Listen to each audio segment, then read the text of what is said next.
Buddeen yoo tuffatan malee nan nyaatinaan jedhu foon kooti waan hundarra caala ulfina kan fedhu garuu kokkeetti rakkata buddeen ni jal'ina maaloo waan darbuuf jettanii waliin gurgurina jedhee faarfatee faarfataa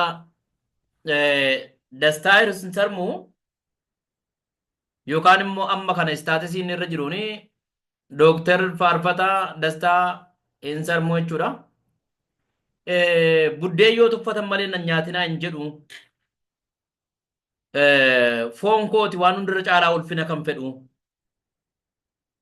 garuu kokkeetti rakkata buddeenni jal'ina maaloo waan darbuuf jettanii waliin gurgurinaayii jedha. Maaliifan kana isinii kaase? Mee namni na dhaggeeffattu kun bara jireenya keetitti waa tokkoon siima. Soba jibbi dhugaa jaalladhu. Hamaarraa gori qajeelummaa jaalladhu.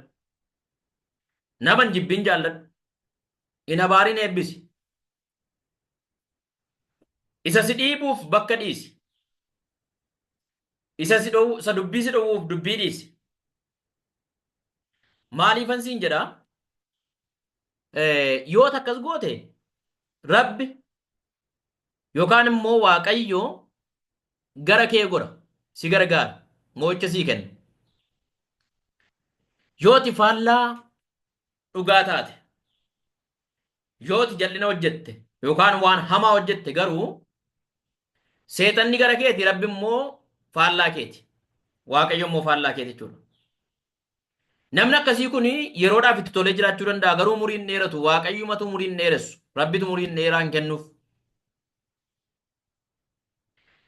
Namni dhugaa jaallatu kun immoo namni dhugaa hojjetu kun immoo amma lafa kanarra jiraatutti jibbamaadha dhiibamaadha miidhamaadha. Warri soba deeggaran kun warri dabarsanii nama kennan kun warri karaati ittiin miidhamtu yeroo hundumaa yaadaa hojjetaa oolan garuu lafa kanarratti foon isaaniitti tole mana gaarii konkolaataa gaarii qarshii gaarii argatanii jiraatu.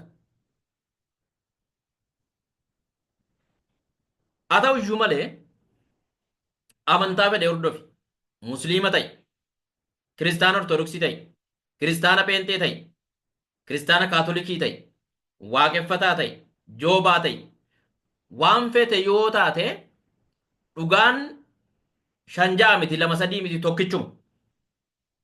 Amantaa fete keessa hoo jiraatte iyyuu dhugaan tokkichuma. Dhugaan waanuma sirriidha. Dhugaan waan hin jijjiiramneedha. Dhugaan waan hin kufneedha. Dhugaan immoo jedha Oromoon hin qallatti malee hin cittuudha.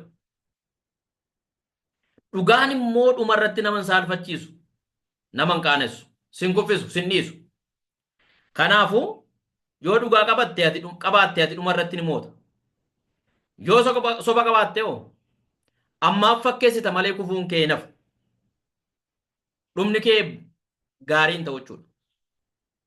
Kanaaf waan hundumarra caalaa iyyuu dhugaaf haa jiraannu isiniin jedha. Galatoomaa nagaanaa ta'a.